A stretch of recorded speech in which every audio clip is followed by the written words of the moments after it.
So we do have shots of the Prime Minister there, and the Prime Minister has arrived in the Parliament, and he is amongst the first to vote. Remember that after this, he of course goes to Gurdaspur and Hoshiarpur, all the flood-hit areas, and this is also one way of the Prime Minister sending out a message that no work comes before governance for him. And remember, the last 2 days he spent at the BJP Karyashala like an ordinary worker, sitting in the last row of the workshop, making it clear that for his party and for his understanding, it's the ideology and it's the governance, it's social justice and it's welfare, and it's more importantly the fact that the party is looking at inclusive development that matters more. So he sat with MPs, he went through that whole training, and today he is voting there, and he has urged everybody to vote for CP Radhakrishnan. While talking about CP Radhakrishnan, he did say that they've been friends for over 40 years, and he went on to mention that in fact he's been friends with him ever since both of them had black hair. He said that this is a man who does not play games in politics.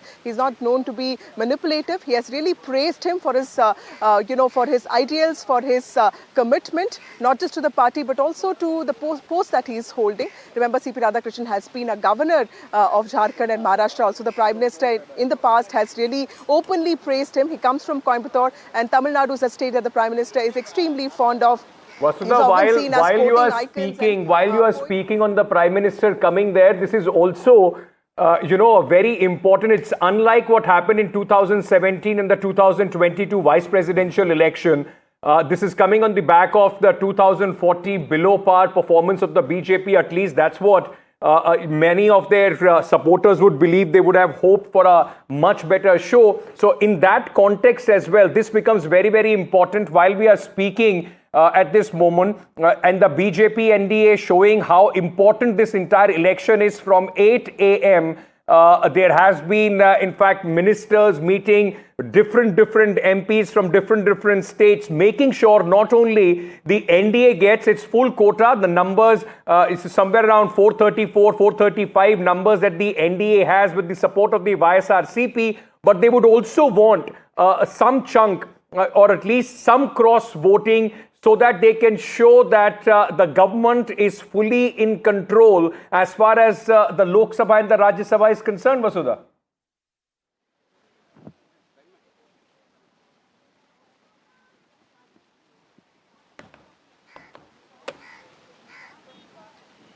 That's right, Ankit. In fact, the NDA sources are telling us that there could be a possibility of cross-voting, and they are expecting at least 10 to 12 votes to come in their favor, and this could include MPs from the Northeast. There are also MPs like Swati Maliwal who don't really have a great equation with their own parties. We have to wait and see how they work these people around. Also in parties like BRS, well, there are just 4 MPs, and there has been some sense that, with Kavita's leaving, there could be 1 or 2 votes that they could get in. But remember that the opposition is also hoping for the same thing, but that doesn't seem to be happening. Sudhakar Reddy, I can tell you, Ankit, has reached out to almost all South Indian MPs. He has talked about their sense of duty. He has in fact talked about how, he's talked about old connections. He's talked about how he has known fathers of many of these MPs. So clearly he is bringing in his legacy and his commitment to constitutional values as well. So there are efforts that have been going on from both sides. Jairam Ramesh held a session with Congress MPs, with opposition MPs yesterday, in which he made it very clear. He explained the whole process in detail, saying that this is what you need to be doing. You need to cite only one preference. Similarly, all the ministers today were given responsibilities of hosting MPs from certain states, explaining to them in very lucid, simple ways what the process is like and why this is important for them. Because while this is a prestige battle for both, and we've been talking about this for a long time, more importantly, this is about procedures, and the NDA also showing that the Dhankar episode has not really, in some ways disrupted its unity, and they are completely one, which is why the Telugu parties, be it YSRCP, be it TDP, both of them are voting for CP Radhakrishnan, and BRS is the other Telugu party which is completely abstained from voting. So clearly that's also being seen as a victory by the NDA for its own candidate.